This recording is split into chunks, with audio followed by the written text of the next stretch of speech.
Sorry, y'all. Everybody excuse me. I'm on the wrong page. I hit the wrong one. Black voice. Now let's see. Put in. There we go. I'm sorry. Everybody, I apologize. We live as hell now, but it's over. The teachers. The teachers. The teachers. The teachers. My brothers and sisters of color, we gotta do better. No survival in this era if we turning on each other. Like a family reunited, they hate it when we together. Down, let's talk about it. Listen to the teachers, let them tell you. You want facts behind your questions, Dr. Rick, give them the answer. Followed by wise words, introducing Dr. Michael Blanche. Many guests and activists every week leading by example. When there's problems, there's solutions. Together we are the answer. The teachers.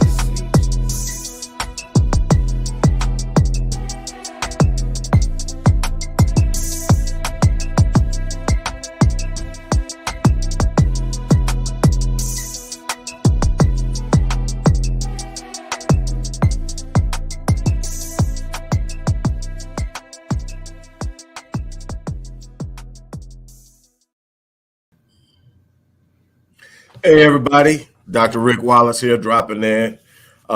This is going to be exciting. Today, we have filmmaker Tony Lindsey in the house. I'm going to introduce you to him in a minute. We have my ace, Dr. Michael Blanchard. Just call him Doc Shizzy for short right now. He's putting on all kind of hats around here. He's producing music now. That intro was all him and his artist. So we're going to talk more about all the things we're getting into a little bit later. I want to remind everybody that we're still pushing the fundraiser for Black Men Lead, the Rite of Passage Initiative, and the work we're doing in mental health for young Black males ages 4 to 30. It's important that we get behind that. If you have not shown your support, the information to show your support is in the description box. I want to get right off into this. I actually came across Tony Lindsey from a post that he had posted, and we obviously can't get into the specifics of it because we're not trying to get dinged, but he was talking about the pandemic. And I said, okay, here's somebody who's thinking. And then he's in New York, so it's a whole nother environment there. And so he's talking about it, and he's going hard in the paint. He's giving the politicians the business. And I didn't know who he was at the time. I just like, okay, he's on my page. So some kind of way we came across each other, and I thought enough of the brother, to befriend him online. And so I said, okay, that's cool. And then I started to pay attention to his interactions with his son. And I shared this with him earlier, that's what really captivated me, was the type of father he was to his son. And I think it's immensely important that we have these relationships. And it's hard sometimes because different things happen, especially when you start talking about being a single parent or being a parent that's no longer with the mother of your child, and how that works out and how that pans out. It's not always easy because emotions are involved. But anyway, that started it. Then I come to find out he interviewed Dr. Cleo Manago and myself on topics about men. And that just brought us even closer in seeing how committed we were, and then the commitment he has. And so he has a film. Has it dropped yet, Tony? Yes. It's currently out. It's playing on several platforms, Fox Soul and Tubi, Amazon Prime, streaming platforms all over. Okay. And so the name of the film is Where Hearts Lie. And man, I'm telling you, got one of my favorite actors in there, Clifton Powell, Malik, Yoba, a couple of other notice, Erin Sanderson in there. The soundtrack is dope. You got Akon, B.O.B, Syleena Johnson, Bobby Valentino, Corey Finesse, Venor, and some more on there. I mean, it's not, you hear independent filmmaker and you go, oh, here we come with these B-rated Black movies. Trust me, the quality, I'm a film fanatic. I break everything down from the cinematography, the soundtrack, the timing. So much more than just the storyline, but the storyline's great. Obviously there's tragedy, there's triumph, there's understanding it, but it is a panoramic look into what so many of us deal with in relationships when we don't choose the right person. That's right. And it's exciting. So, Tony, let's right off the top, man, tell me what inspired you to go this direction with this particular film. Well, I mean, a couple of reasons. I would say the primary reason is I'm very driven to, like you said, like I heard in your intro, to repair Black relationships. So it was kind of interesting when I was listening to your intro song. Like, it really goes to the heart of what really inspired me to, do this movie. And it was also loosely based upon, my own experiences as a single Black parent and, just a Black man, trying to navigate this thing that we call relationships. And my goal was to offer the male perspective, the Black male perspective, particularly when it comes to our relationships, without doing it in a way that denigrates Black women, but I try to do it in a way that can provide some type of exposition to some of the issues that both Black men and women have in relationships, and the unrealistic expectations that we sometimes have, and some also the hastiness that we engage in that leads to the breakdown in those relationships. It's funny that you're mentioning this because I have actually been pulled into a conference that's coming up that's being headed by a very dynamic woman out on the West Coast, Dr. V. And we have an associate in common who works for her, who's aware of me, and that said, hey, you need this guy. It's actually a conference on healing trauma with Black women. But the title of the conference is Healing with Him. And the idea is, if you got Black men healing over here and you got Black women healing over here, that's still the guff in between. Exactly. And so the idea is, and she said, what I don't want to reach, she said, Dr. Rick, the reason I want you on here to give perspective of men and to bring men in to see what's going on and to create a bridge. She says, you're the only person I've seen that I think can create the bridge of trust between Black women and Black men right now, because of how you cater to Black women, but how you love on Black men. And what she was saying is, what I don't want to do is put all this work in on healing Black women and send them home to men who can't understand where they're at, and they can't understand them, and undo everything I've done. So you actually have to heal together so that the mending actually brings you into a bond together and you heal. And so when you're talking about this, the word you used that triggered my recollection of that conversation that we just had while putting this together was, you want to give the perspective of Black men without denigrating Black women. And I think that's one of the biggest problems we have is you've got someone championing their own cause and their fight. But in the process of doing so, they're doing it in a way that the verbiage is offensive to the other side. Even if unintentionally. Right. Most of the time, I think it's unintentionally. Now, we do have some out there that don't care, that are actually vitriolic towards the other side. Yeah. Women and men.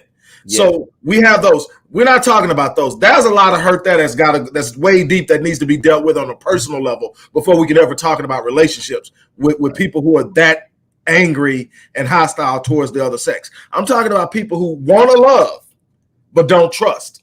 That's right. Who have some bad experiences behind them and then are going like whatever, because we talked about my relationship with my wife now. And she said, how did you get there? I said, well, first of all, I had to be honest with myself after I failed at marriage the first time. And I had to search me and find out, okay, yeah, I ended it and it was, my choice. It wasn't anything I did wrong, but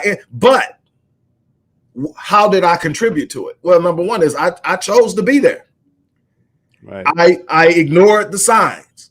And it doesn't mean that person was a bad person. It means it wasn't a good fit. Okay, so that's the other thing, the idea that because you look at someone and you think they're a good person, that they're a good fit. Because your vision and your journey needs somebody that plugs into it. Your vision and your journey can't be snatching someone out of their purpose and putting them into an environment where they don't fit. And then it leaves them like, okay, I gave up everything to be here with you. No, it should merge. Right. Her vision and her goal and her dreams for her life should merge with yours. That should be a connectivity, and it should be room for growth. And we don't see that.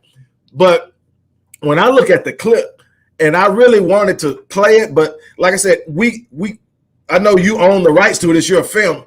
But what happens is when we play something that has a copyright on it, I won't get a strike for it, but I get a ding. And after so many dings, it starts to mess with my channel health. So I don't get as many visits. My revenue goes down. Mm-hmm. Yeah, you know, anything when you start checking your site health, any little thing that's got red on it, it's telling you that it's infected, it's negative effective. So those copyright, they're not even strikes, they're bleeps, but it takes the site health down. They're like, you know, so I'm trying to manage those, but it's a 30-second clip. I got the link in the box though. So if those are watching, you got to check it out. Like I said, the first thing that came across to me wasn't the storyline. Storyline is off the chain.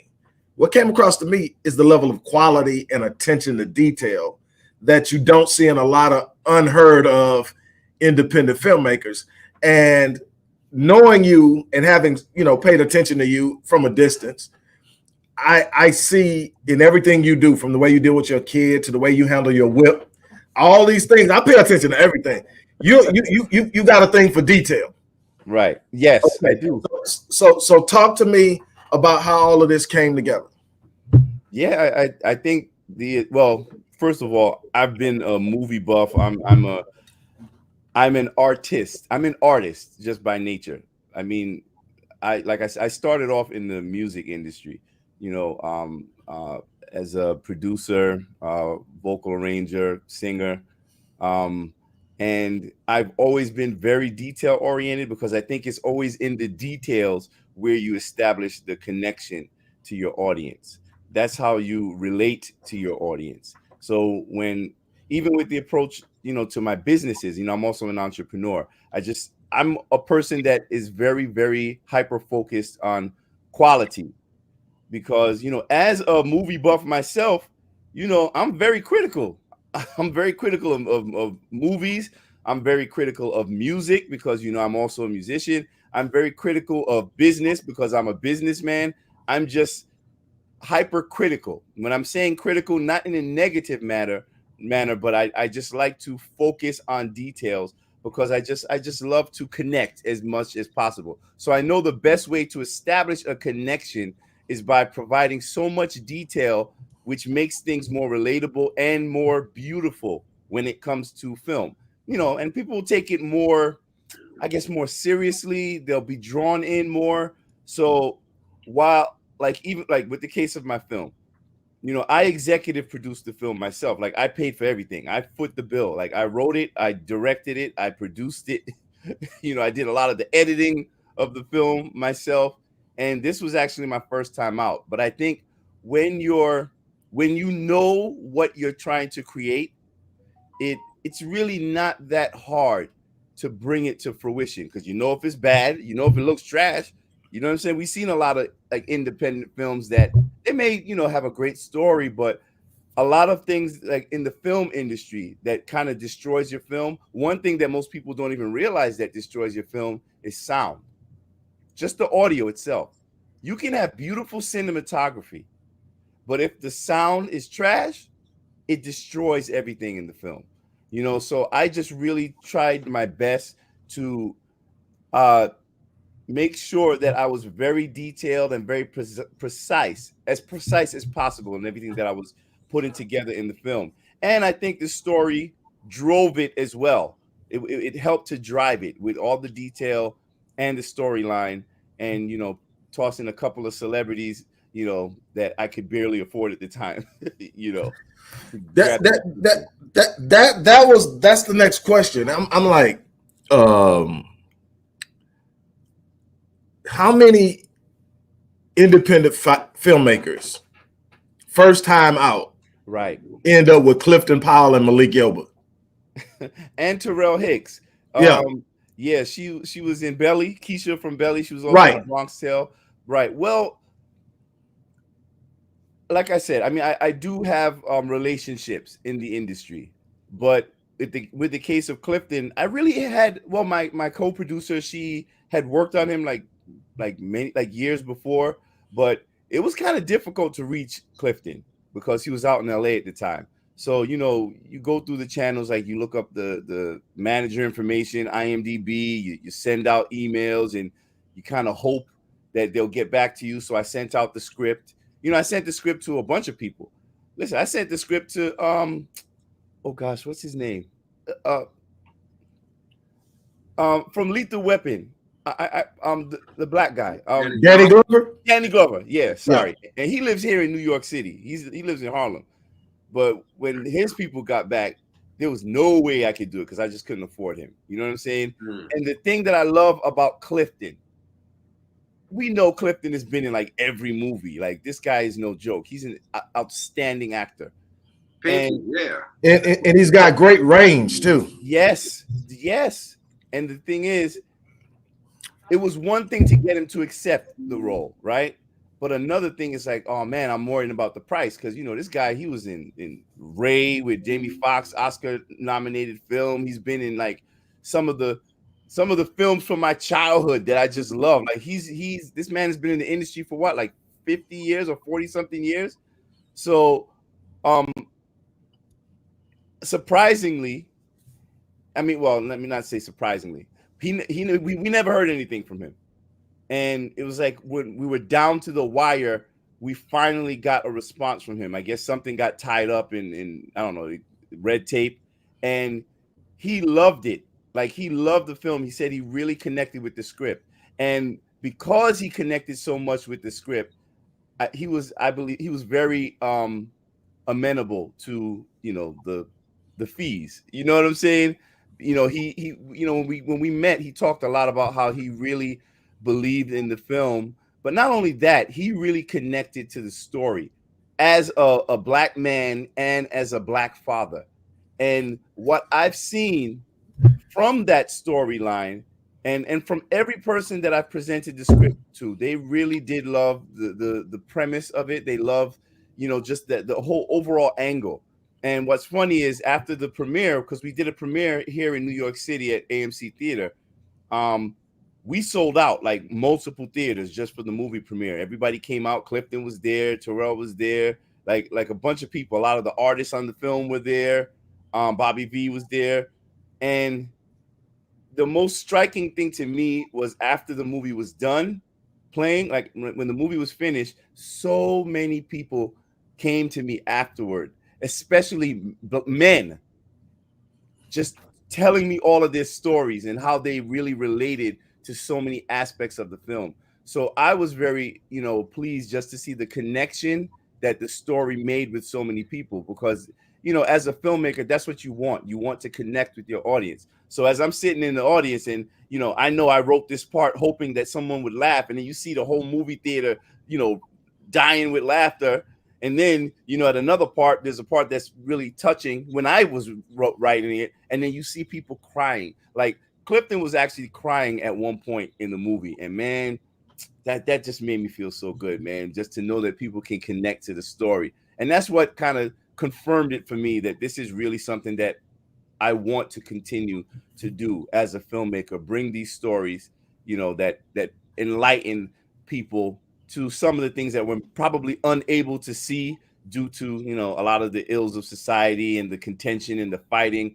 Sometimes we just need to sit down and just watch, just observe, you know, I'm sorry, just to keep running my mouth, but like, it's easy to argue with a person, right? When you're arguing with someone, you know, a lot of times we don't realize that we're just waiting for them to finish their part and just so we can jump in, but we're not really listening. But something that I always like used to think was, like, you can't argue with a letter, right? So when you write a letter to someone, you could pour all your thoughts out. But it's the same thing with filmmaking. put it out there. They can't argue with the film. It's right there in front of you, and it presents to you that other perspective. So you got to sit there and you got to see it. You got to soak it up, and that's how you get you know what film comes to mind? I'm kind of at odds with this dude right now because of where he's going and how dark he's getting. But you know what film comes to mind when I think about that, where there's two sides to the story and they both have validity, but you're forced to look at the other person's side in this movie, is Acrimony, with Tyler Perry, with Taraji P. Henson. Yes. That movie, because there's two sides of that. There's a side where it took him forever for his dream to come true. And she stood there by him, and she was there with him through all that stuff. And, they grew apart and it became dark and it became miserable. Mm-hmm. But there was also the side that said she, from the day before he ever got with her, she had some issues, some anger control issues, anger management issues that made it dark. And she had some things and so it made you see both sides. And so that's it. Real quick, then I'm gonna let Doc ask some questions, and because he'll just sit there. He'll just sit there, But I have my own Clifton Powell story. That back in the day, that was another Rick. Just put it like that. That was another Rick, the athlete, the person who owned. Like I say, I come from a musical family too. So I actually had an entertainment company. Right. So I was in a lot of different places. I was an athlete, whatever. But I met Clifton. Matter of fact, I met Clifton on the day that Aaliyah died. Oh. And so our conversation was kind of somber, but it showed me just how down to earth and real Cat was. Yeah, he's cool. Yeah, like we sitting there and he's like, and the way he comes is kind of like Pops. The conversation, the way it flows, it's like, hey, it's weight and it's smooth, but it's weight. It got weight to it. Whatever he's saying, you listening. Right. Yes. Yeah.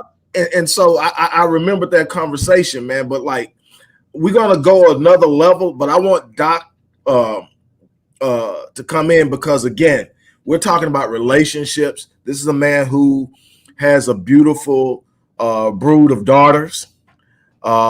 He is effectively managing a very difficult situation, which I admire him for. Doc, I don't even think we talk so much and we deal with each other because we're not just business partners. Right. We're friends, but the ability for you to be across the country doing what you have to do to hold it down.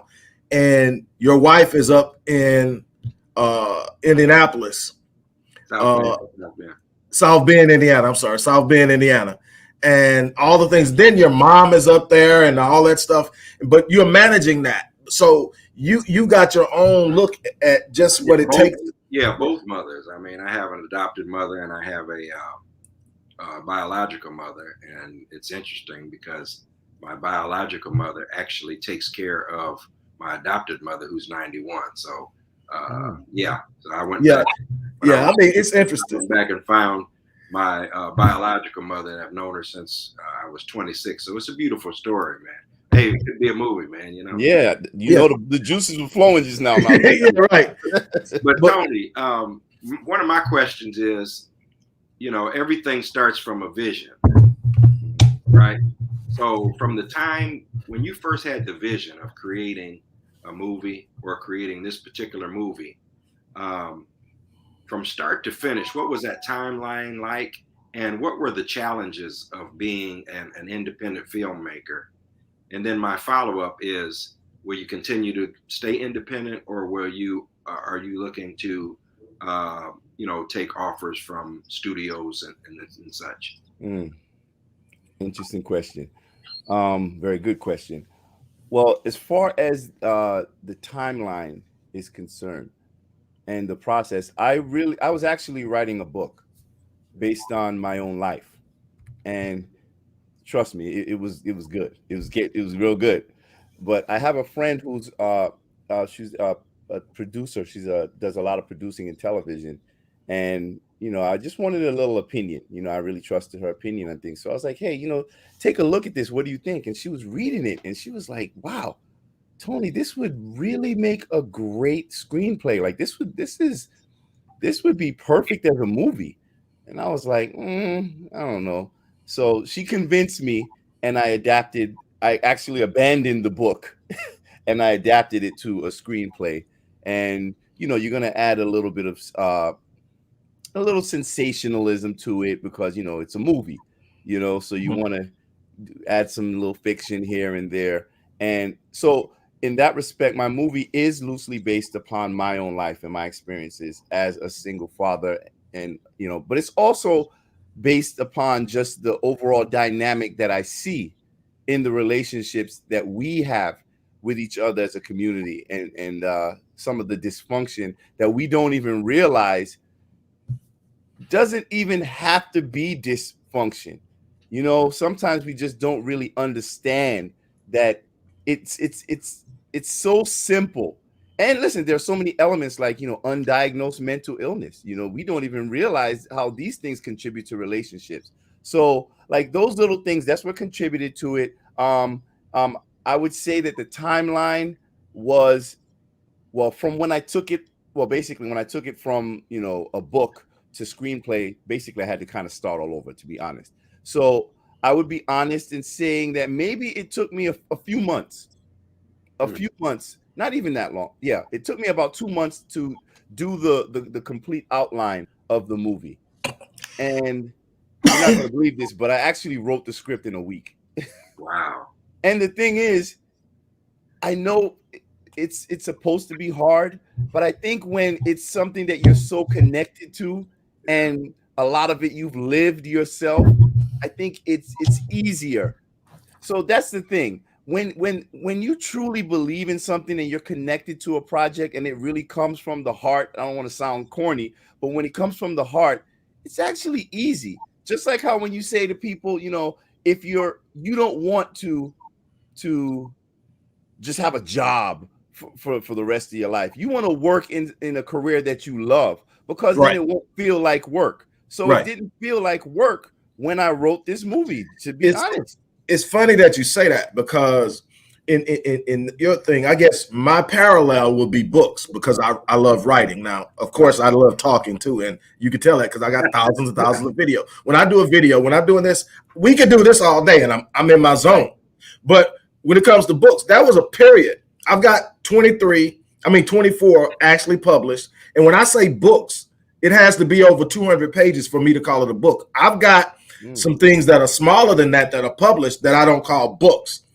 You know, I call them guides. I call them all kind of pamphlets and a bunch of other things. I need to talk to you.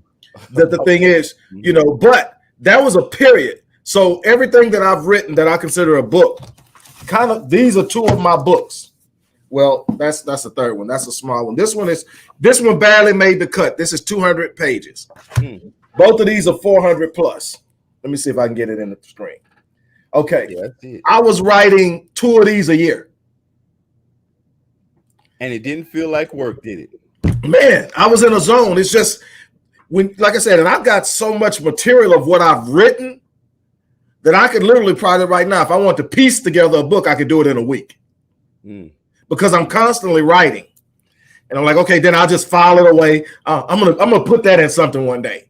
And then, you know, and so that's how it goes. But when you say you wrote it in a week, I think that you were reluctant to say that because you don't want the process to sound cheap. Oh, yo, you didn't even put the work into it. But the thing is, what we have to do is we have to sometime lean into our gifting, our genius. And that just speaks to a genius to me, because what I saw in that 30-second trailer, I'm gonna stop calling it a clip.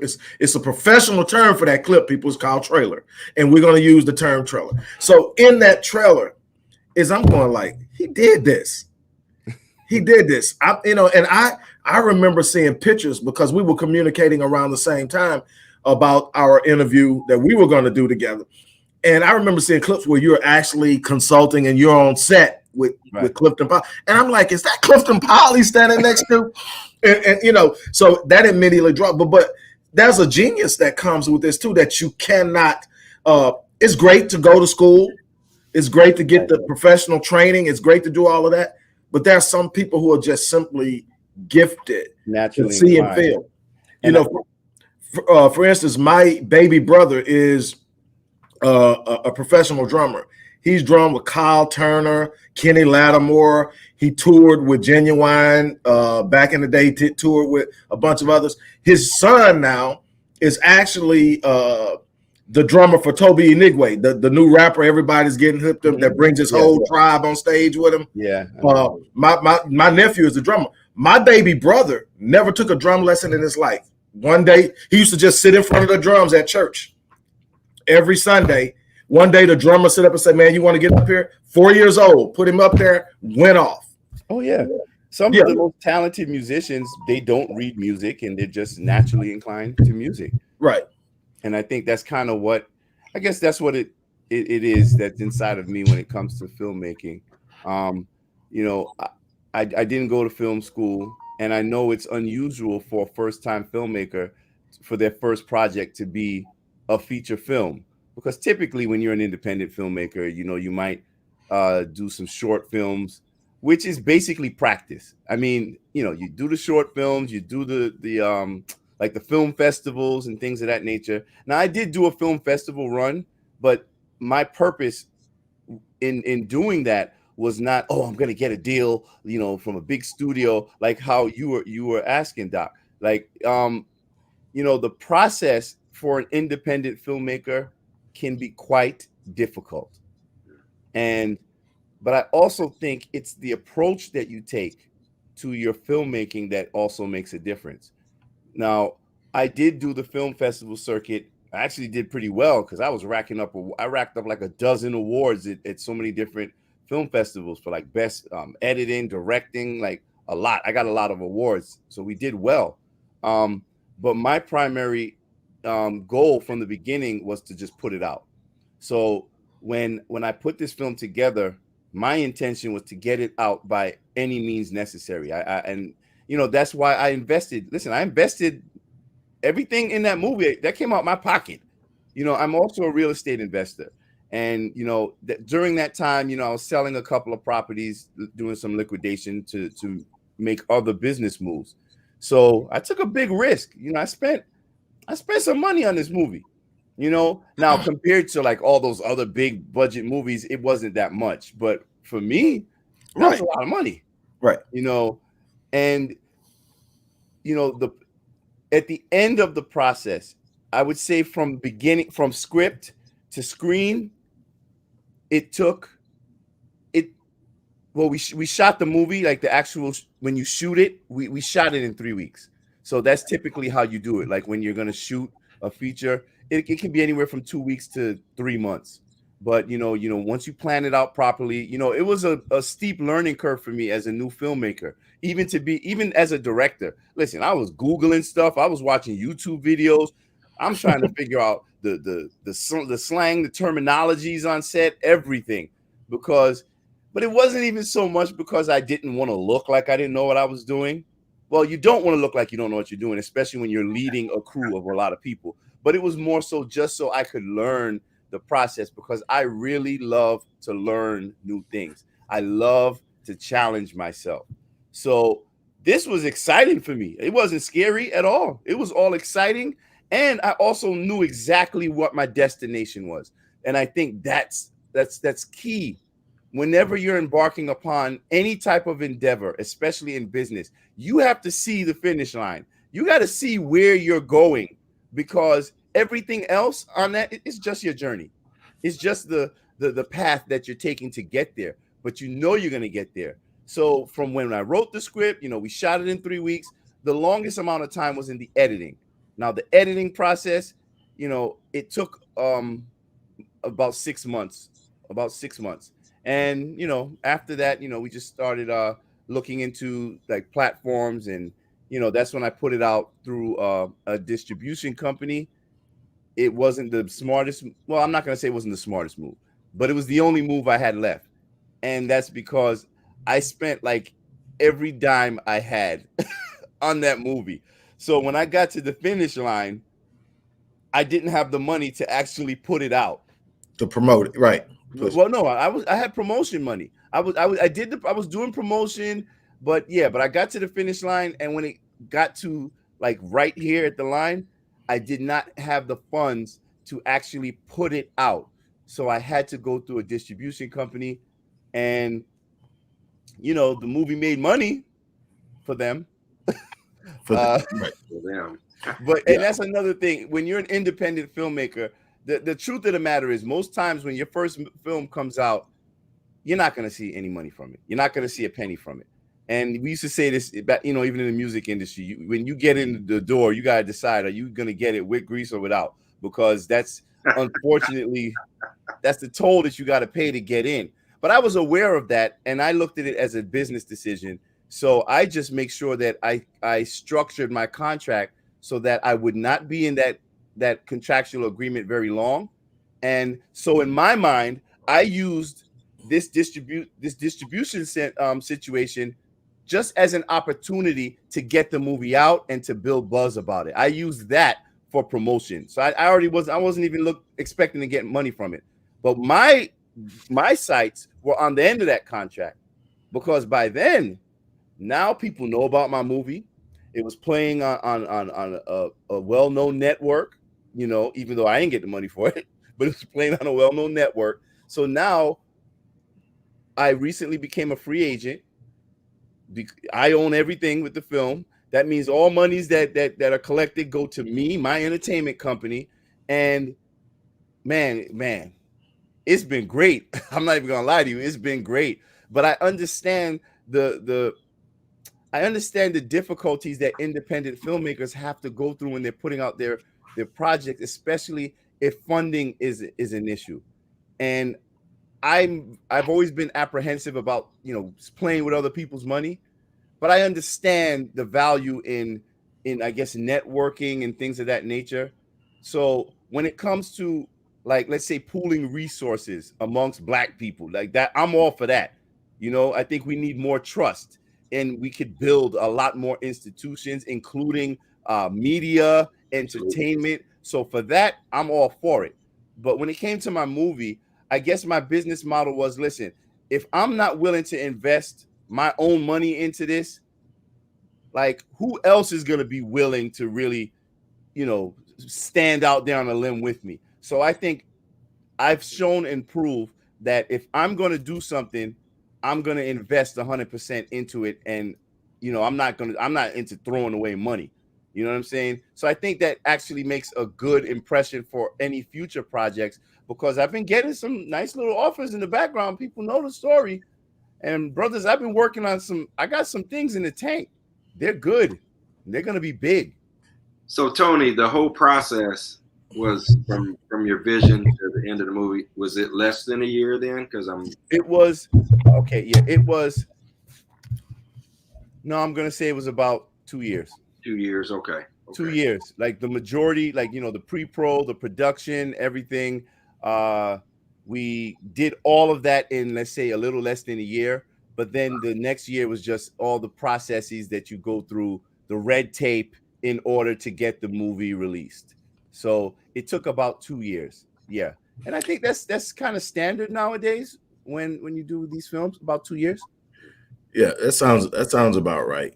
I think that some points that you made that are extremely valid is, number one is, I tell my clients all the time, you can't expect anyone to invest more in you than you invest in yourself. Right. So you've got to be willing to go. And there are going to be times, and people need to understand this, whether you're talking about being an entrepreneur, whether you're talking about doing something collective in the community. And I think that it's important that we're having this conversation. We have a lot of conversations and we talk about things on a collective level. I think it's really important that we talk on a collective level, but we're only as good at collectively as we are individually. True. So it's important for us to develop ourselves as individuals. And the thing is that you have to be willing to better yourself, and you have to be willing to invest in yourself. And you can't expect it. And there is literally going to be points where the only person that believes in what you're doing is you. It's you. Yeah. Oh, I've been there. And you've got to be good with that, because we are a people, if you really think about it, we spend a lot of time trying to earn the approbation of other people. We want their approval. We want their validation. We want their acceptance. And when we don't get it, we don't feel whole. And we're never going to get what we need to get as long as we're behaving that way, as long as we're thinking that way, we are only going to be the true fullness of who we are when we're able to sit up and say, you know what, this is who I am. This is what I can. I have a story to tell. You told your story through film. Before that, you told your story through music. Yeah. And then before, in the middle of that, you were about to tell your story as an author. And I think so at some point you're going to revisit that. I am. Okay. And Doc, as an author, as a scholar, you've told your story. Okay. The thing is, everybody has a story, but very few people are telling their story. They're too busy trying to unlive it. They're too busy trying to unlive it. I don't like my story, but the thing is, tell your story, because in telling your story, it gives you power to change your story.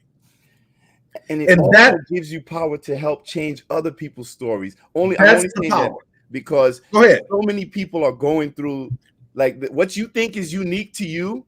So many times you don't even realize how many other people are going through that. And as a Black man and father, brothers, you don't understand how, look, I'm getting goosebumps talking about it right now, just knowing how many people this story reached and how many people it seemed like it was therapeutic for them. I'm literally getting goosebumps. And that's what happens when you feel that sense inside of you that you've really impacted someone else's life.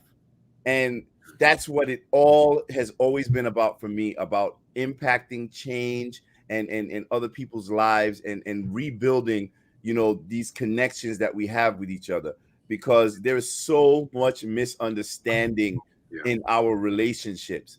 And, while this is my first movie, listen, you watch it, you're not going to think it was my first movie, but it's. Yeah. I mean, that didn't show. That did not show in the quality. It did not show in the attention to detail. It definitely didn't show in star quality. And so, when I look at it, I could have swore, man, that you had other films before that, and I'm saying, like, he had other films. I just didn't know about it. And I'm thinking, okay, he finally hit, because this is it. And then you hit it right out the gate. But I think one of the reasons you hit is that the story was authentic. Yes. The story came from the heart. The story resonated. And I don't think there's anything more powerful in art imitating life. Yes.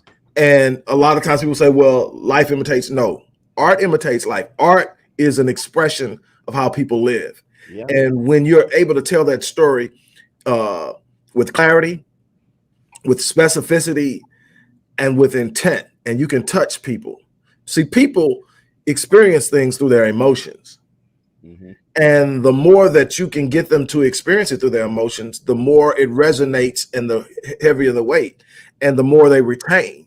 That's why the best teachers are teachers who get their students up and get them moving and get them caught up in music. Why? Because it titillates the emotions. Well, because your film touches the emotions, it's able to drop some very powerful seeds at the height of the emotion.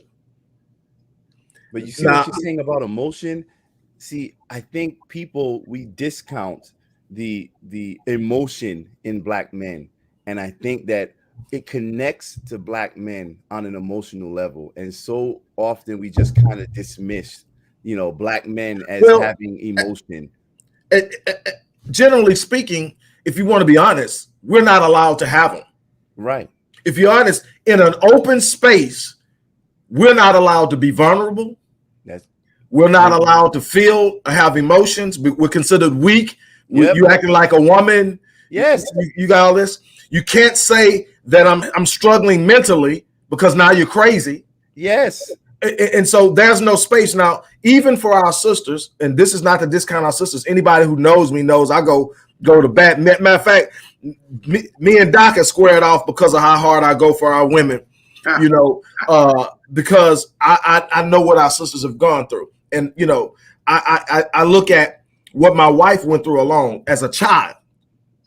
And, so I understand why you're angry. I understand why you're afraid. I understand why you don't trust. I understand why you look at men the way you look at. I definitely understand that. But on the other side, at the same time that these young girls are growing up and going through this, there are young boys growing up with them in the same household that are under the same abuse that are going to be impacted differently because they're males. And they're right. And they're the ones growing up marrying your daughters. Yeah.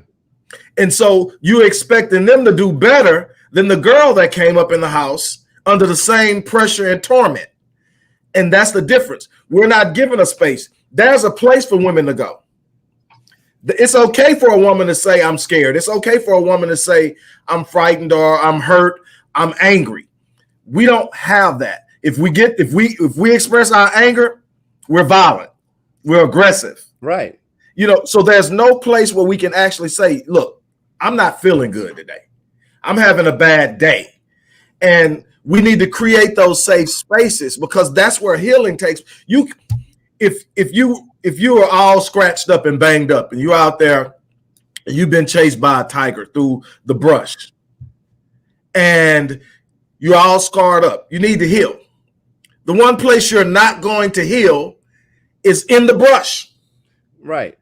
You're going to have to get to a space where there's sunlight, where there's openness, where there won't be re-injury so that you have time to heal. And that's just it. We don't feel safe because we don't want to be declared weak. We don't want to be declared crazy. So we don't stay want in the brush. We stay there. So you stay in the brush and it's destroying you. That's kind of that's actually a pretty good analogy that describes my movie, because my movie I largely created as a safe space for Black men. Think about it. It's the safe space where you can see the representation of Black men, of the oh so elusive good man that that we think doesn't exist in the Black male community. You can see that Black man as being vulnerable. You can see him wearing his heart on his sleeve. You see him loving on his children. You see all of these things. And now, hey, you can see how that can be desirable, because I think so many people don't think that men like Brave Williams, who's the main character in this movie, exist. They don't think that, come on, even me, when I'm watching this guy, remember, he's depicting, in a lot of respects, he's supposed to be depicting me. I gave him some artistic freedom with it, but there were points I'm looking at this dude and I'm like, damn, this dude is a cornball. And then I had to kind of stop myself, like, wait a minute. That's this societal perception of what I think Black men are supposed to be, as opposed to what's being presented in front of me. Because when you look at this guy, fine, at first you might say this dude is a corn, but then when you continue to watch it, you're like, damn. This is the guy that Black women are saying they want. Now, are they ready to receive him in all instances is a whole nother discussion. But Right. when I look at this guy and I look at the three men sitting on this panel and any other man that I associate with, that's that guy. Now, he may not talk like that. It may be a little like with Michael, like with our guy Michael Jordan, a lot more street slang coming out, but the heart of gold, a father that will die for his kids. Matter of fact, his kids are with him more than they are with their mom. They're not. Right. He's got all his kids. He done got one of them off into college, and he's that dude. And those are the kind of men I'm not around men who are mistreating women. I'm not around men who are not handling up on their kid. But what I'm telling you, as a man I was a single father. Mm-hmm. My kids were with me all the way through high school. I was a single father. What I'm telling you is there's another side to that story that made it a reason why I was a single father. Right. That nobody wants to give you credit for or acknowledge. And actually, my wife has gotten angry with me because I won't tell that story. No, I will not put my children's mother on blast, even if it means I look bad. That's me personally. But then I tell you what, there are a bunch of brothers out there that have called me a simp because I won't go blast Black. No, that's still my child's mother. Yes. And the thing is, no matter who she is or what she is, I chose her and chose to procreate with her. So what I'm going to do is I'm going to be a man. I'm strong enough. Mm-hmm. But what I had to find out, though, is the only way I can stay strong enough is I got to find other men that I can lean into. that can understand what I'm going through, that'll sit up and say it's okay to feel that way. That it's okay to. I have a coworker who is a single father, and for the past 3 years we've talked about his challenges of being a single father. And I know Tony can probably speak to this. Some of the things that he's gone through, he's raised his son from a baby. Same. And the son is 19 now. And so when he talks to me, you know, it's a form of venting, because it's just him, you know, raising a child. And I think part of single Black fathers beef is that, you know, they don't get the credit. You know, when you hear about a Black single father, you'll hear people say, "Oh, well, you know, I'm not gonna give you credit for doing what you're supposed to do."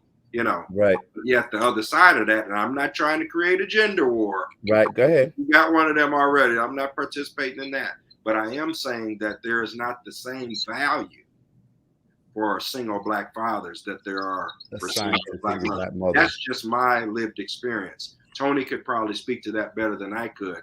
Yeah, I can. I definitely can attest to that. And the funny thing is, I've had custody of my son since he was since before he could walk, you know, and he's 14 now. And I've never looked for praise or anything like that. But it's different when your role is being diminished. Exactly. You know, not only by, you know, women, your peers, society, but also in the court system. Absolutely. You know, so, you know, we're at a heavy disadvantage.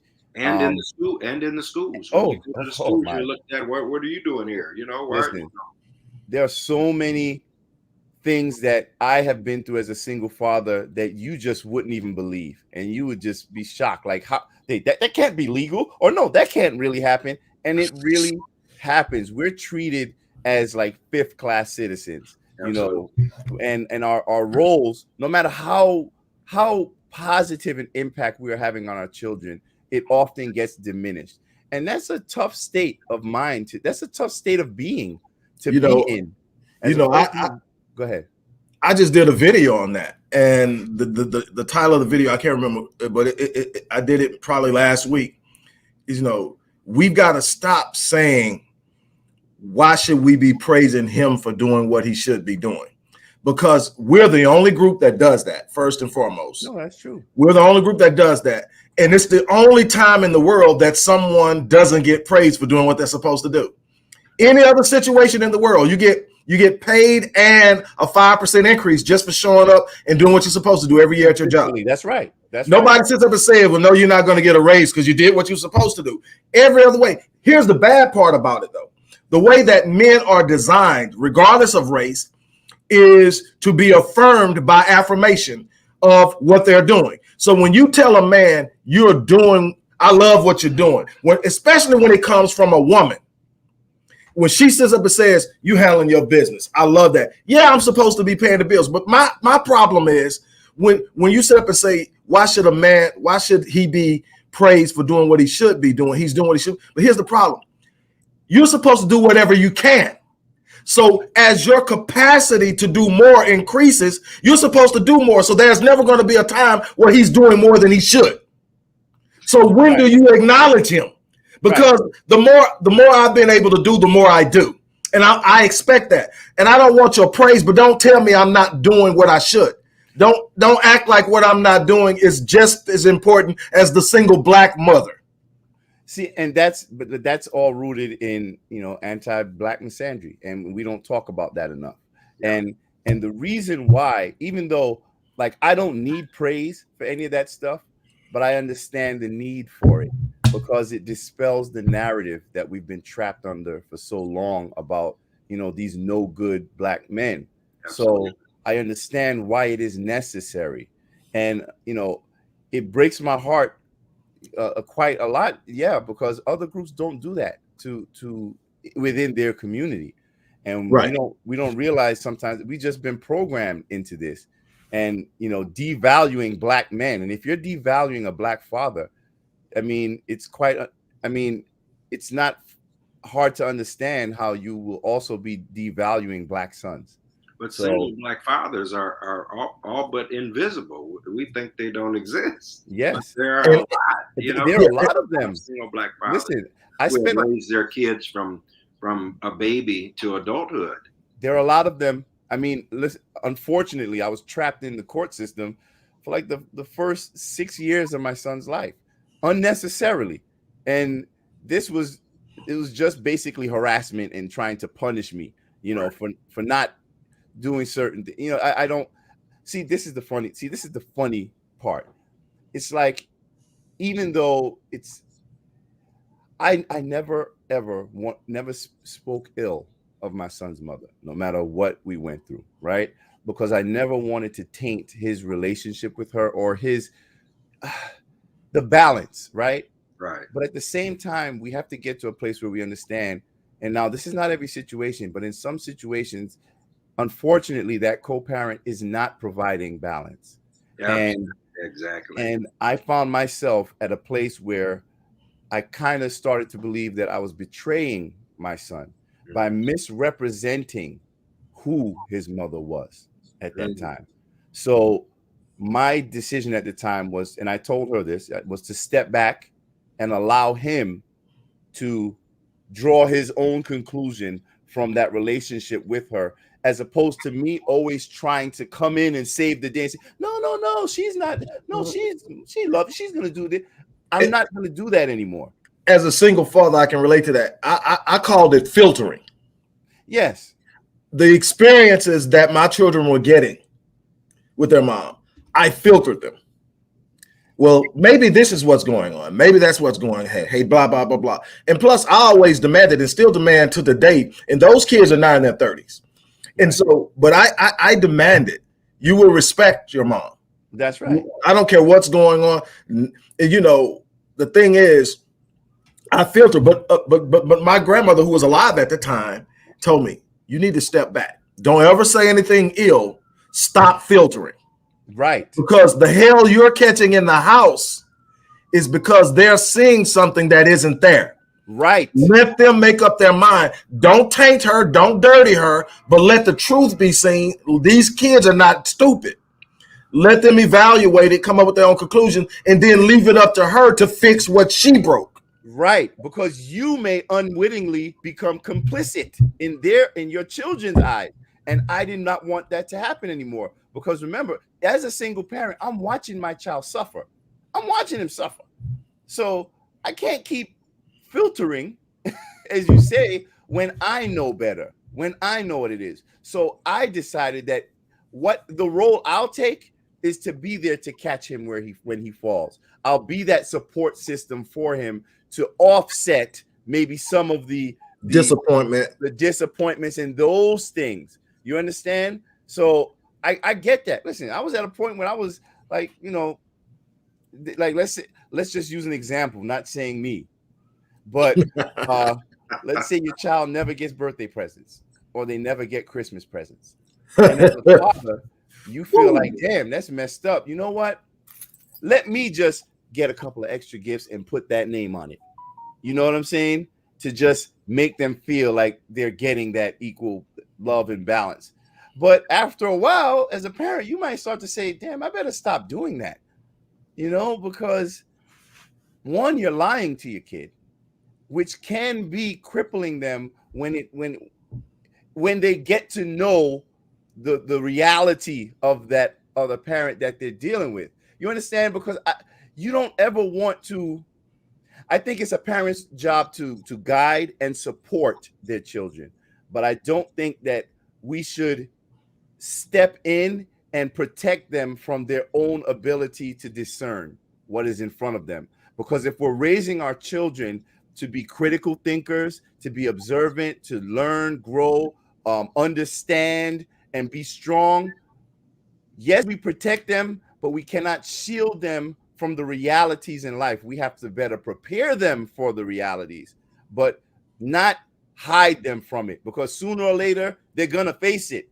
And the longer you take to prepare them for it is the worse. You're gonna put them at more of a disadvantage when they finally encounter it. Valid point. Let me draw the parallel for the sisters who are going to watch this, because we have predominant. We have a majority female audience that watches this show, probably 52 to 48. Not a whole lot, but a slight difference. Somewhere between 4 and 6 percentage points more females. That's pretty good. And they're definitely more interactive. They comment a whole lot more than the men do, which is kind of like how we are. We don't talk, we don't express ourselves, but we feel, we see him going. Let me draw the parallel for you sisters. What he's explaining is what most single mothers go through. Covering for the dad on the high side. Now, some single mamas trashing the hell out of dad, and some dads deserve it. But I actually feel like if that dad is trash, let the kids see it for themselves, and there'll be less animosity towards you towards the end. Because the more you trash dad in the beginning, he ain't seeing it, she ain't seeing it, she's seeing you trashing dad. Y'all are going to have problems. It's going to make it very difficult for you. On the flip side, there are a bunch of moms doing exactly what Tony and I did as single parents, where we're literally covering and think we're protecting the kid. And yes, a bunch of women have done that for years. All we're asking is to acknowledge the fact that there are brothers out there doing it too. Right.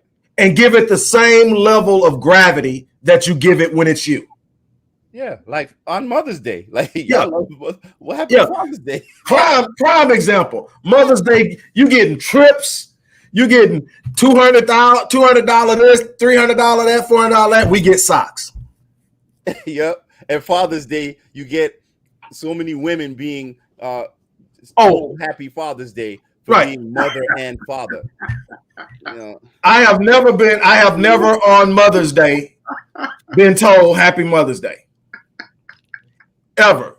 And I was a single father for years. You know what I'm saying? I don't need to. You know, but I'm not asking for that. I'm not a mother. Never have been a mother. Cannot be a mother. Right. And I understood that. But what I'm saying is that's the disrespect men get, and people don't understand why it's frustrating, is because there's not a balance. Right. There needs to be balance. You want us to acknowledge your plight. Please acknowledge ours.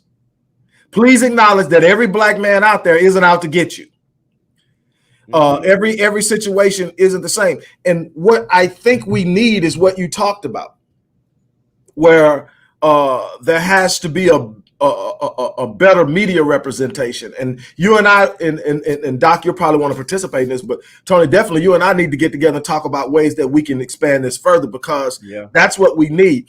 The media is presenting an image of black men. And the thing is, like you said, single fathers aren't represented. Why? Because there's no positive benefit for the ones who control media, for there to be an image of a black man who actually steps up, who actually handles his business, who actually loves his kid. That's not the narrative. What's the image that's amplified of black men are the small percentage who are criminalized, the small percentage who are absent fathers. Yep. And when we talk about absent fathers, we don't talk about the absent fathers who are absent because mom is forcing the issue of the absence. Right. We talk about those who don't want to be there. We don't talk about the ones who are trying to be there and get fought on every corner and don't have the leverage in court to do it. Where there's an unequal leverage arm in court. That's very real. Father. That is extremely real. The moment you walk in there, you're viewed different. Listen, it's not equal. You're not being viewed equal. And in an instance where a father's trying to be there, the level of and burden of proof is so much different. It's automatic. We also don't talk about the fathers who are absent in the home, but still ever present in the child's life. And that's a huge number that we really need to acknowledge, because we're overrepresented as not being involved in our children's lives, when realistically and statistically, black men are more present in their children's lives, whether it be inside the home or outside the home. Then let's go ahead and say it. Then white men. Then white men, and actually then any other demographic. Right. This is like, these are legitimate numbers. Yeah. So somebody's lying to us. And you said, that there's no benefit in showing single black fathers in a positive light, right? We know there's no benefit, but no benefit to who? Because there is a benefit in showing that, but who benefits from seeing that imagery? Black families, black women Black children, black men, the black community. We benefit from that representation, which is why we have to understand that there is no healing. See, there's no separate healing of black women and then a separate healing of black men. It has always been a group project. We have always listen. We have to heal together in order to repair these relationships. So once and that does require humility, because unfortunately, and I may offend some of your female viewers here when I say this, but unfortunately, black women have been placed, whether they wanted it or not, but black women have been placed in oh God, what's the word I want to use without sounding offensive? They've been placed in more of a leadership position when it comes to the our community. They have been placed in a position where they may not necessarily have wanted it, but they've been placed as the head of pretty much everything that guides the politics of the black community. Even economically, black women are kind of placed above black men in this country, and I think that it's harder to take black men seriously when you're used to paying all the bills, or when you're used to being praised by the media and told everything is so good and wonderful about you and everything is so much magic and great about you, but black men ain't shit. So I think it becomes very hard for you to take those men seriously and listen to them and allow them some degree of value in their voices. It's almost like, please, like how some a kid is going to try to step up to the parent and challenge the parent.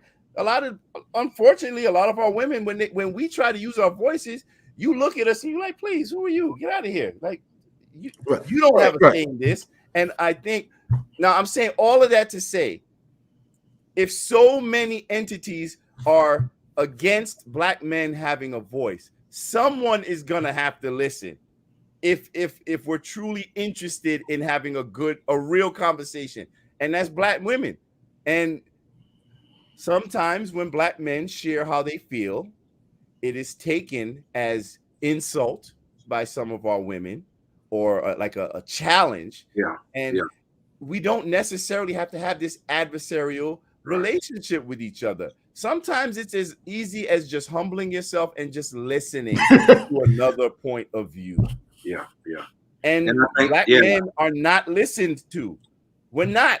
But the only people that we want to be listened to by is y'all, black women. Just hear us. That has been the number one complaint of all black men that I've ever met from throughout my life. No one listens to us. So if that's the majority complaint, just maybe listen. But man, I gotta share this. Somebody I consider a colleague, a distant mentee, and also a client now. Dr. Sherry Tumlin is on, and she wrote, she's being facetious, and it's funny, but she said, now let's be honest, gentlemen, for Father's Day, what men really want is a good meal and goodies. I'm not going to even try to figure out and define what goodies is. I'm not going to do it. But he says, one of my clients told me he worked hard for his money, then his children took his money and bought him gifts. Bought him gifts for Father's Day. That's and, but I just thought that was kind of funny. But the thing is, I don't want expensive gifts for Father's Day. The comparison for Father's Day and what mothers get is the gravity and the respect and the level of relevance that mothers have as far as fathers have, and the importance to the home and the importance to the upbringing of the child is equal. Different, but equal. But we live in a society that values it different, and then and it's not just in the black community, but the black community is least capable of taking the weight of the way that imbalance is done. Right. See, white men can deal with not being valued the same as white women because they control everything. Society. They have the power. Right. So they can, but where you're in a situation where you don't have that type of power, you now are not even valued in your own home. Right. Matter of fact, if you look at it, because of the way this world on the West, this Western hemisphere deals money, the black man has been commodified. Yep. And so if you go down and you look at all the conversations about black manhood that's being had, and it's predominantly a female group of people discussing it, can he pay all of your bills? Not is he contributing financially, not is he, and see, the thing is, the conversation I had with Dr. V, the one who's doing the convention for healing women that says healing with him, and I told you how to, and one of the things she mentioned is that being a provider is more than just about money. That's right. But that's not the narrative being presented. Being a provider is, are you providing a safe space? Are you providing an environment for healing? Do your children and your wife feel comfortable? Are you providing trust? Are you providing an environment of behavior for trust? Can you be dependent upon in emotional times? All of these things are part of being a provider. Now, don't get me wrong. If you're capable of handling it, handle it. But don't be diminished in your manhood because you may only be able to pay 75%. Don't be diminished because you may have to say, baby, you need to come on. Something my grandmother told me, and my grandfather was the undisputed head of our house. He didn't rule with an iron fist. He wasn't bossy. Matter of fact, he was real quiet when it came to the affairs of the house. But whenever something boiled down to it had to be a decision made, it was his. Unquestionably his. And my grandmother explained it to me. She said, well, if something goes wrong in this home, guess who's going to get blamed for it? That's right. He is. And if he's going to be the one getting blamed for it, he should be the one making the choice. Now, she says the reason why I trust him is not because he's perfect, not because he has always made the right decision, but because even when he's wrong, he fixes it. That's right. And she said, that's all you can ask of a man, baby. Be the man who, when you're wrong, acknowledges you're wrong and fix it. How many people acknowledge that they're wrong nowadays? That's the problem. But see, now it's a tug of war. Nobody wants to admit they're wrong because of how they feel that comes down on them. So now it's not about being right. Now it's not about being the best you can be. Now it's about winning. Yes. And that translates to so many facets of society today. It isn't even just in relationships anymore. It's just it makes us averse to new information. Everybody is the master and the professor of their own world. Like everybody knows everything, and that's what we're trapped in that state today. And people don't understand how it correlates. But I'm telling you, when you're building a society where everyone thinks that they're right, no matter what, and everything is based upon your truth, you're building a society that is trapped in a delusion, and it makes it much easier to conquer its people. I'm telling you. Hey, Tony, I coined the word the toxic unteachable a few years ago. That's what I call the people that you're talking about. Like, they know everything about everything. You can't tell them shit. So then you just have to shut down, you know. But that's scary. That's really scary. It is scary. Which is why I invest so much in my kids and the younger generation. And the most unread you are, the more you think you know, the more they dig in. Right.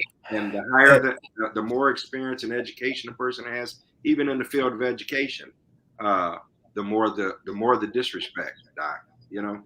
Yeah, I get a lot of that. Dr. Tomlin has mentioned the fact that more couples need to be willing to go to therapy, and that the church has failed to support that narrative. Oh yeah.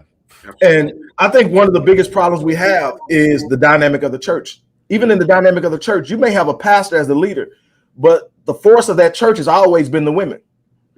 I remember reading a book a couple of decades ago called The Church Impotent by Leon Pottles. And it talked about the force and the dynamic of the church. And it's interesting, but you got to understand a lot of the things that we're suffering from, even when we talked about childhood sexual abuse some time ago, the church didn't deal with that right. Matter of fact, a bunch of church leaders, men predominantly, were advising wives not to report the husbands because that will pull the husband out the house, and all of these other things would create the imbalance. That wouldn't be a provider and a bunch of other things. But Here's the other problem that we have to look at when we start talking about, and I deal with couples counseling. I do it. And obviously I do individual singles and all the other stuff, but I do couples counseling. Here's the problem with it.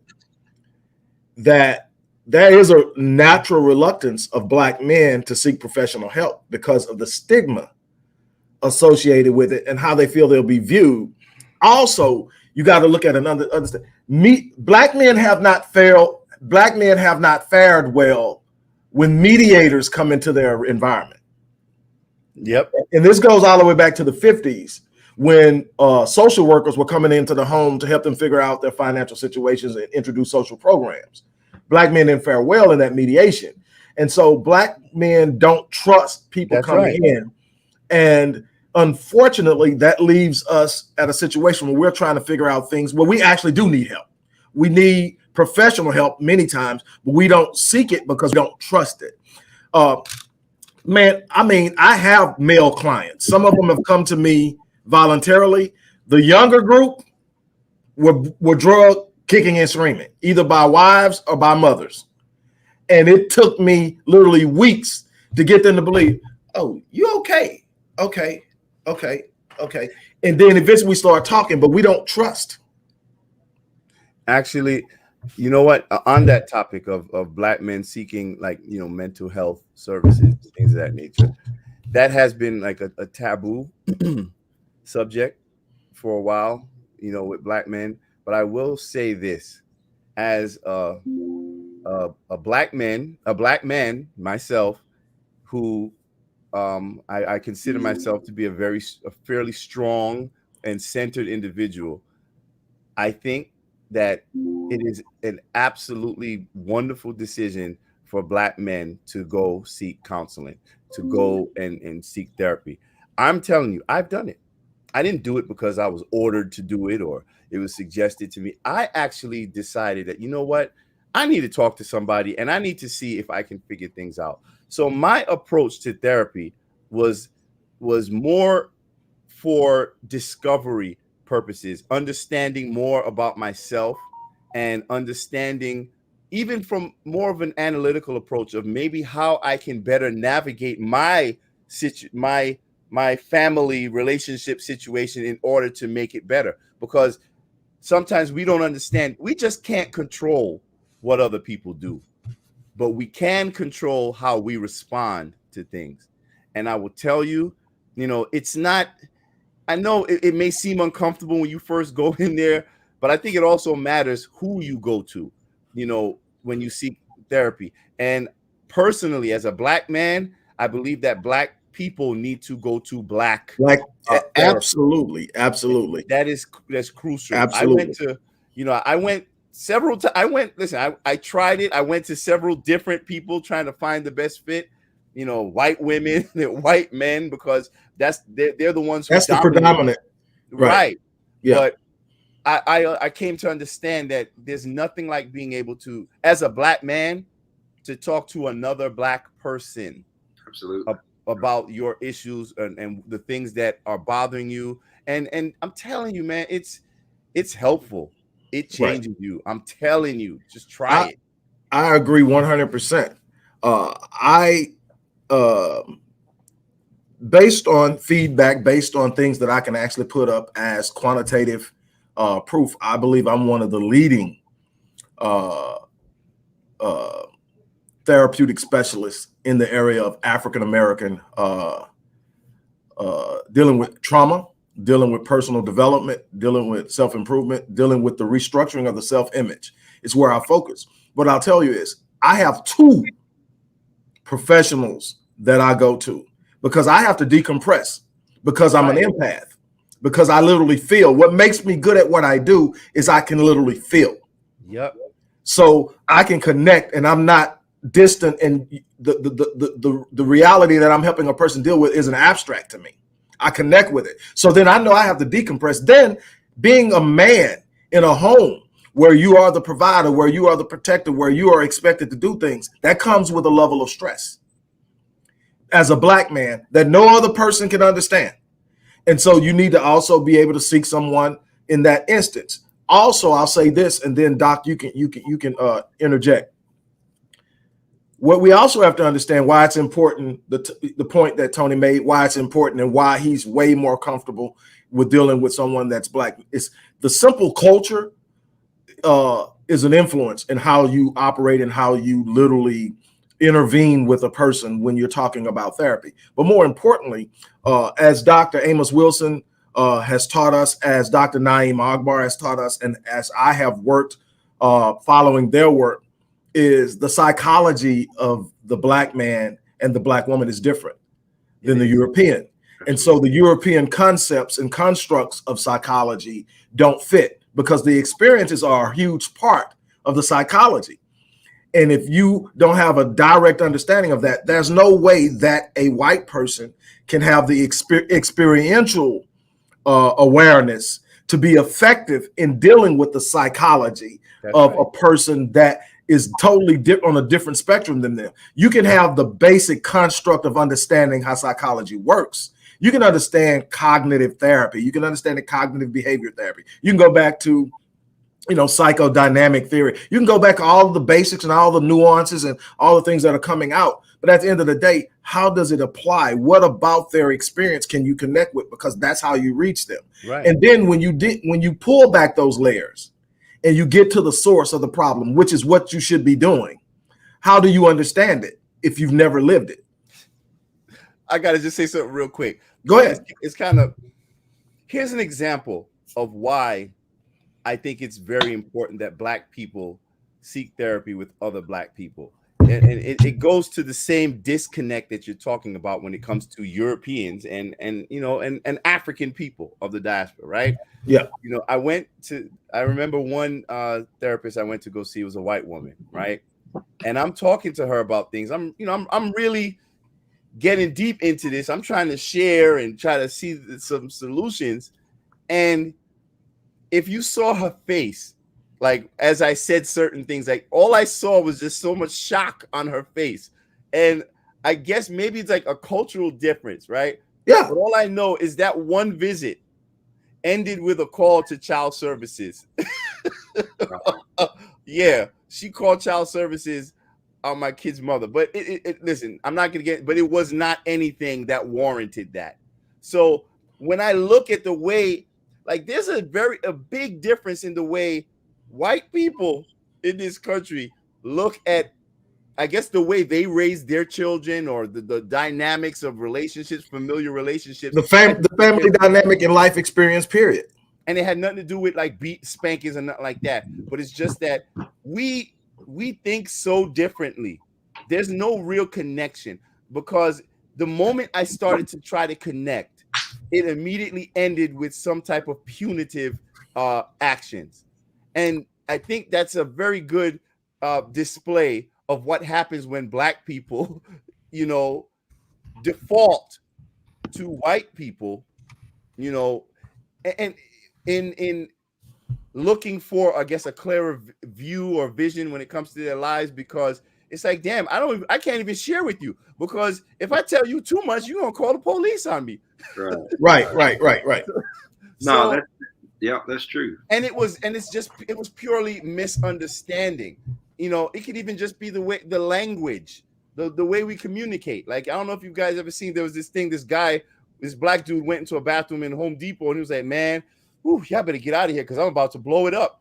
And they called the cops and said that he made a terrorist threat, that he was going to blow up the store. Yeah, that actually happened. Yeah. That happened for real. What that means. Right. Right.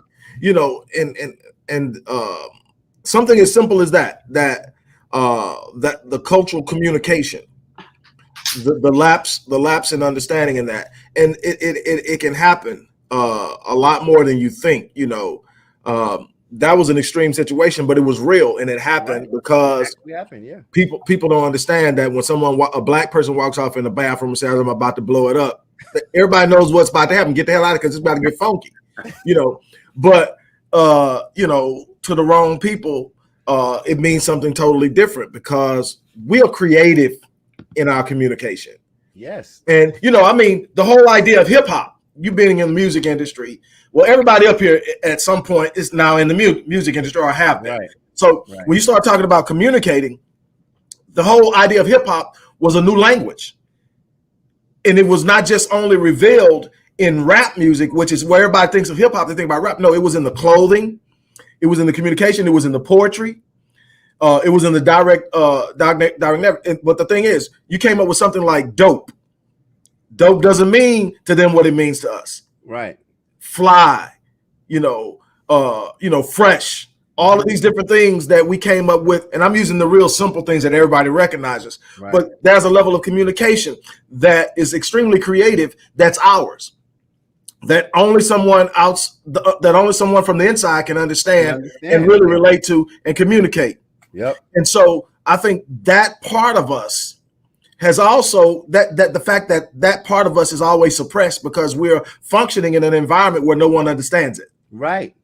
Yeah. And so, Doc, it stretches across. We've had this conversation many times, even within education, but it stretches across education, politics, every field of human endeavor. And, in that we have to admit that the lineage and culture and lived experiences of people do matter, whether we're talking about education, whether we're talking about counseling services, therapy, what have you. We don't exist in a vacuum. Politically, culturally, and socially, somebody's interest is going to be protected or somebody's interest is not going to be protected in that issue. One thing I wanted to pivot with Tony on, we seem to be stuck in a particular genre of movies. Either it's a lot of murder and mayhem, or we get involved in a slave movie, or we get involved in, a white savior movie. Yeah. Can you speak a little bit about that and tell me where you think we need to go as because do we have the stomach for the type of movies that we say we want to hear, but then when we look at the numbers for the movie, it's somewhat different? I know I asked you a lot there, but no, you're right. Listen, I the biggest issue I have with Hollywood, with the movie industry, is the horrible representation of Black people, highlighted by the abysmal representation of Black men, where we're always represented as either criminals or if we have money, it's because we're like drug dealers or athletes or celebrity. It's a very flattened perception, a flattened representation of Black life that is always presented to us through entertainment media. So one of the things I wanted to do was to present another side that we all can relate to, and which actually represents 90-something% of us anyway. And the funny thing is, these stories, these everyday nice stories, they exist everywhere else, but for Black people, we'll go to see When Harry Met Sally, or all of these beautiful love stories that we see in white Hollywood, right? But when it comes to Black people, we just don't seem interested enough in that. But we want to see the dysfunction, right? Because Black dysfunction is very profitable. It not only in the entertainment media, it's also in news media, social media. Black dysfunction is profitable, and we need to we already know who benefits from the Black dysfunction, but I think that it's important that as filmmakers, we start to change that representation. And it is tough. Listen, it is tough because everybody, people they've gotten kind of used to the ratchetness, the hood stuff, the love and hip hop type vibe stuff where, it's not interesting unless you got two Black women fighting and pulling each other's hair out. Right. The Madea Mammy genre. Yeah, or the Mammy displays, or the servitude movies, with Black slaves and butlers and this and that. When Black History Month comes around, they celebrating Black voices. All you ever see is slave movies and getting with. That's not our voices. That's not our voices. So we need to continue to support independent Black film. Absolutely. I cannot stress that enough, because some of the best stories you're going to find from independent filmmakers. We just may not have the big budgets and the, the financial support as a lot of these other filmmakers, white filmmakers, let's be real, and other groups. But our stories are what influence culture.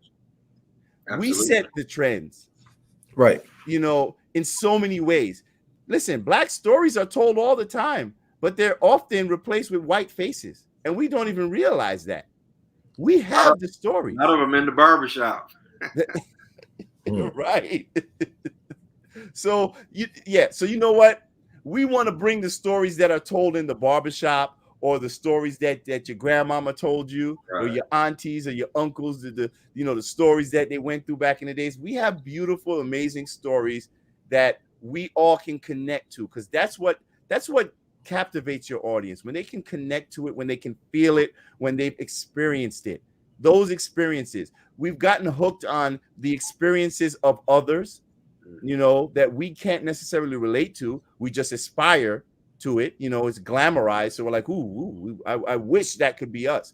But we don't even realize the value in so many of our own representations and our own stories. So we just need to recondition the imagery, recondition the mind by continuing to present more and more content. Listen, at this point, I don't care if it's not shot the greatest. You know what I'm saying?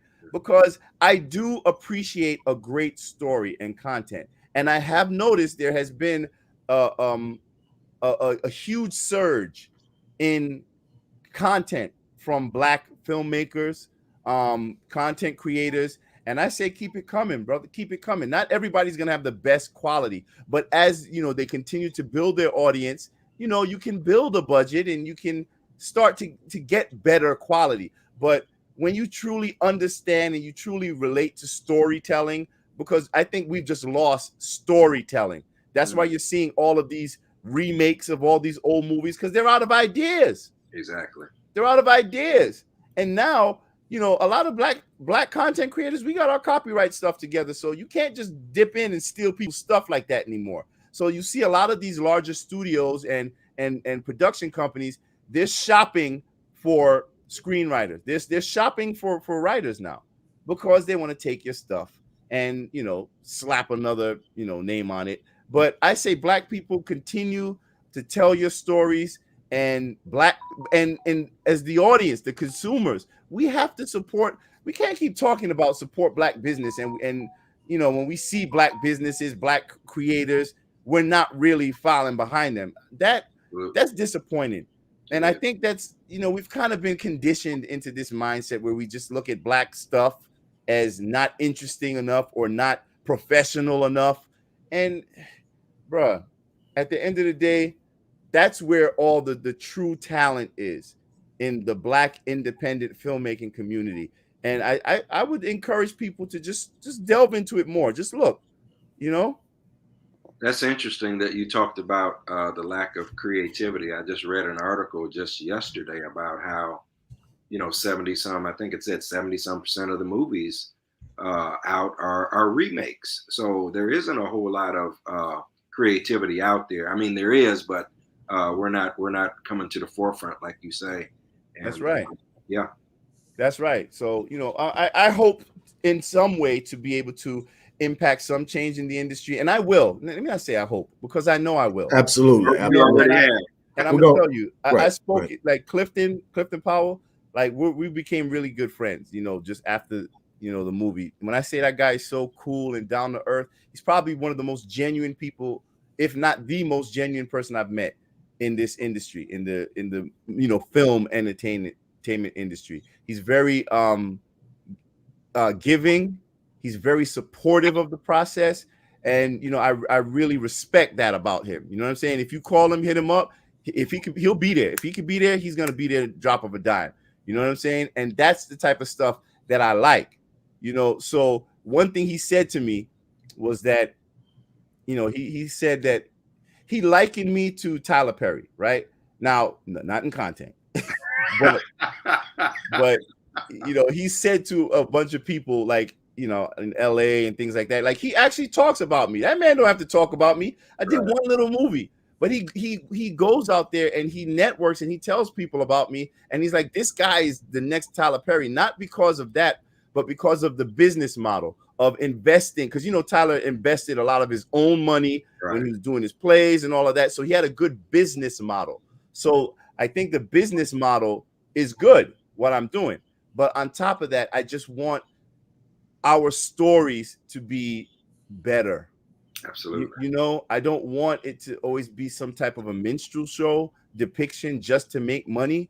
Right. You know, we have to rediscover we got to rediscover value in representation of Black excellence.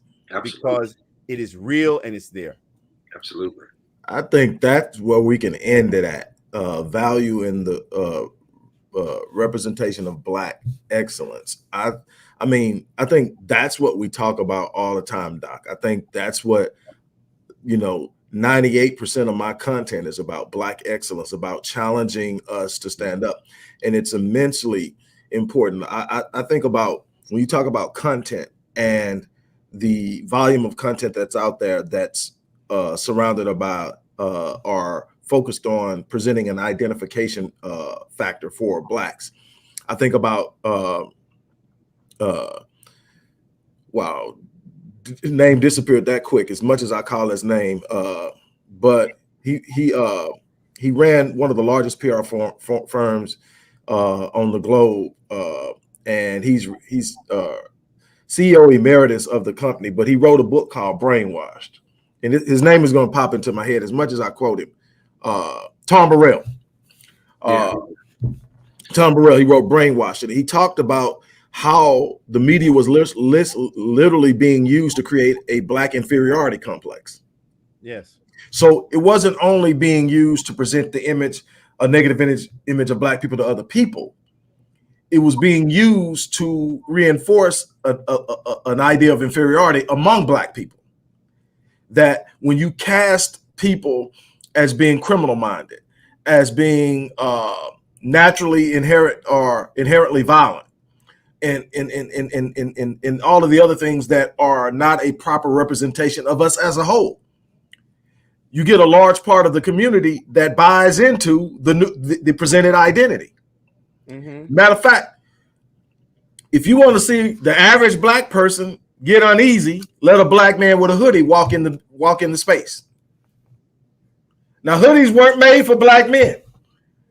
Hoodies were just made, but you catch a Black man. Well, you know, hey, you know how we roll, Doc. You know how we roll. But the thing is, you immediately see Black people get uncomfortable around Black men. When the truth of the matter is, yes, there are some criminal-minded and extremely violent Black men out there, but there are more Black men who are polite and who are protectors and will defend you, and will and be polite to you, open the door for you, literally protect you, and not know you. I've been that person. Here's the thing: who's going to be the people to present that image? Who's going to be the person to tell the story of Brave, his character? We need more stories that present us in a light where we can see it, so that people can start to feel. Yeah. You can't feel about who can feel for someone when the only image you got of them is killing somebody. Mm-hmm. That's the only time we make the news. Mm-hmm. That's right. That's the only time we make the news is when we're killing somebody. And that's a very small portion of who we are.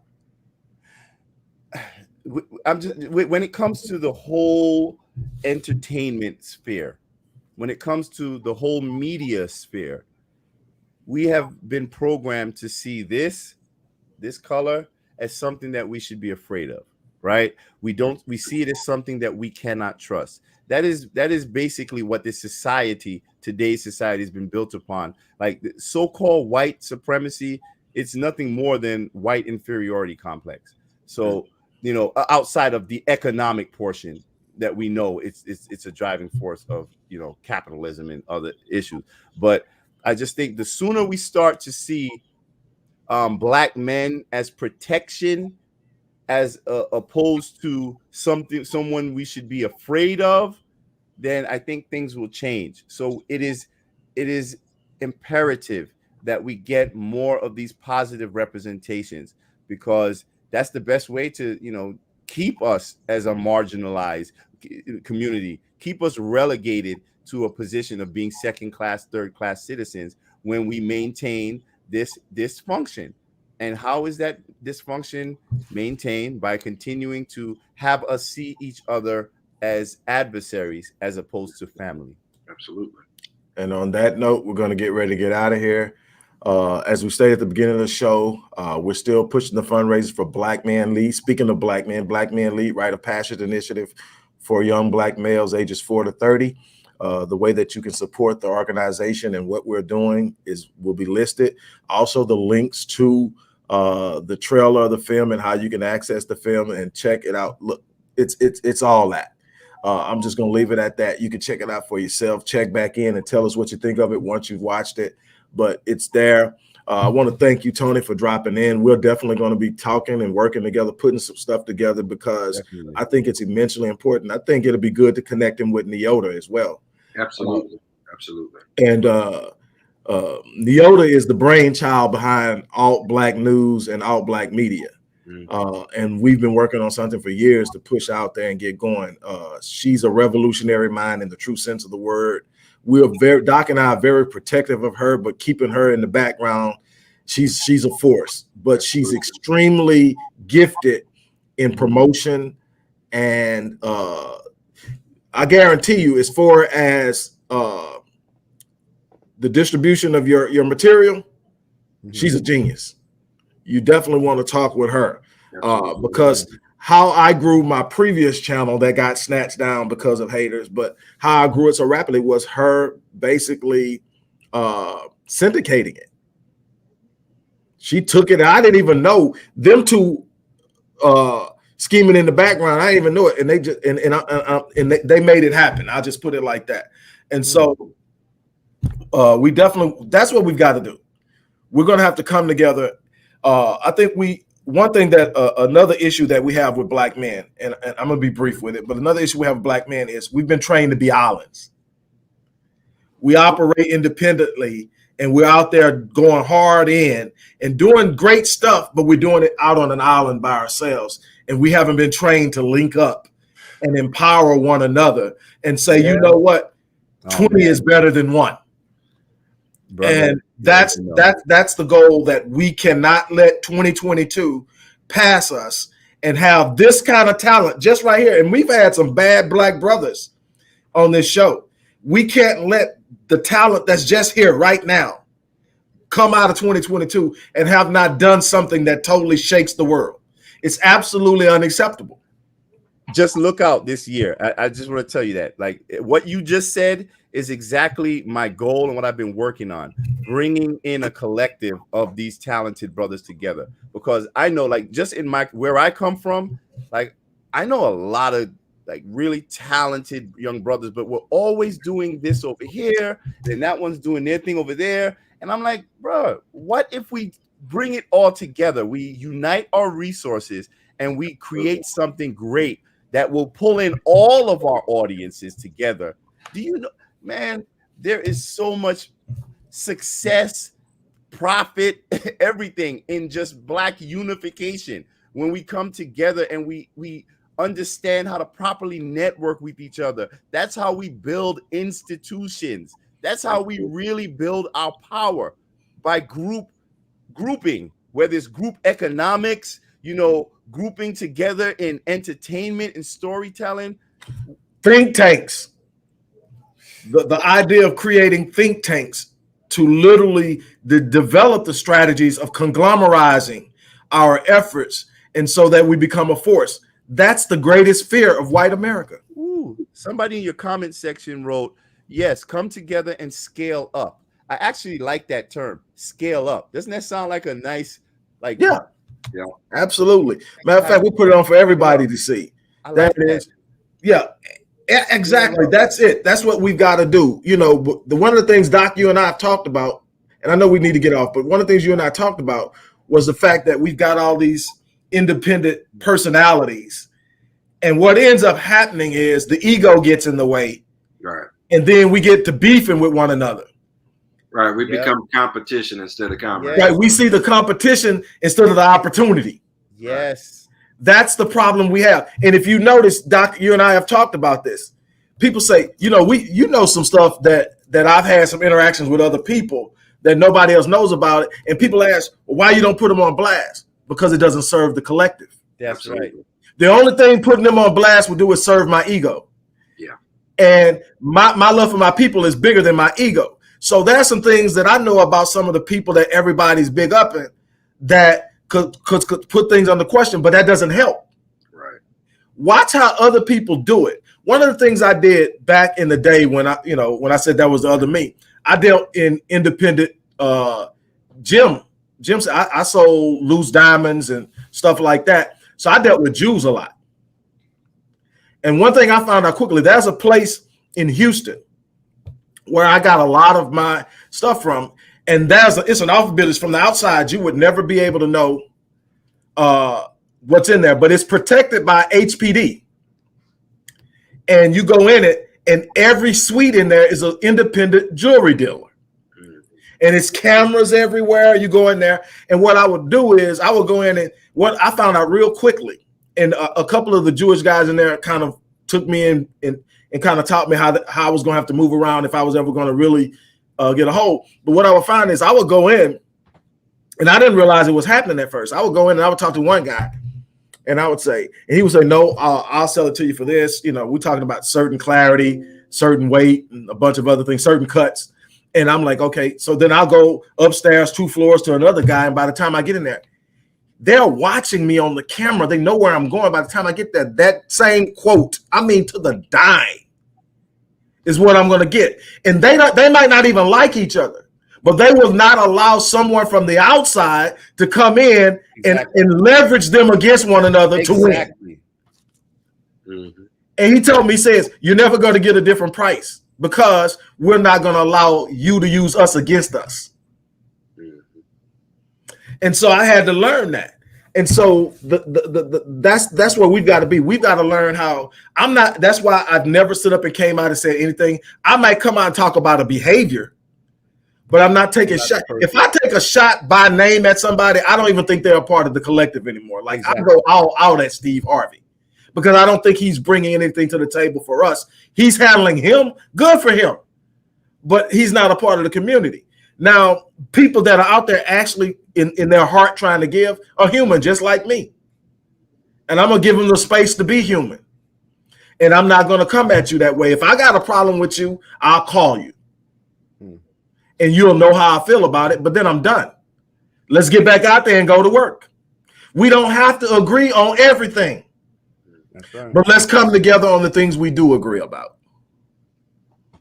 On that note, I'm going to get out of here. Guys, it's been awesome. Tony, we'll be in contact. You have access to him already, Doc, so we can connect with him. But Tony, I know that, we need to talk. We're going to get together over the next week. And everybody, thank you for dropping in. I finally got to bring somebody. It's been a while since I brought somebody. Doc could be ahead of me on the game. Doc be like, here's the lineup for the next month. And he comes out like, so I'm like, hey man, I got to get somebody on here. So here it is. It's been great. Everybody, thank you for stopping in. We are out of here. You guys have a great day.